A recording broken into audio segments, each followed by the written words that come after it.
Hello बच्चों, चलिए प्रश्न को पढ़ते हैं।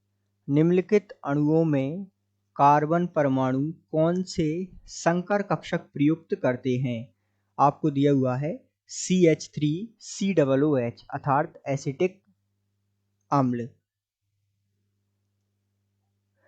तो आइए बच्चों, मुख्य अवधारणा को समझते हुए हम इस प्रश्न को हल करते हैं तथा कार्बन में प्रयुक्त संकरण का पता लगाते हैं। तो सबसे पहले हम यहाँ जो है संकरण जानने की विधि जानते हैं कि संकरण किस प्रकार हम ज्ञात करेंगे यहाँ पर कार्बन का। तो संकरण ज्ञात करने का एक सामान्य सा सूत्र आप कह सकते हैं, जैसे कि होता है सिग्मा बंधों की संख्या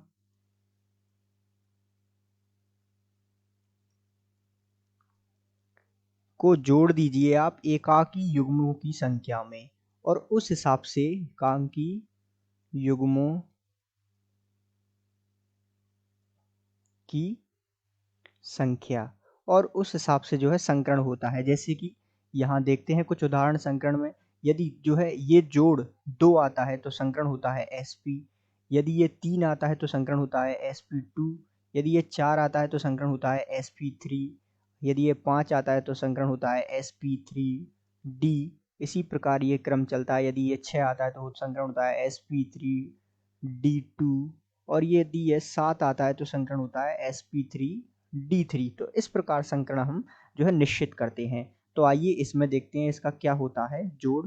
तो ये CH3COOH जिसे आप एसिटिक अम्ल के नाम से जानते हो, यदि हम इसकी संरचना बनाए तो ध्यान दीजिएगा कुछ इस प्रकार जो है इसकी संरचना होगी H, और यहाँ जो है कार्बन और द्विबंध O, और यहाँ जो है OH।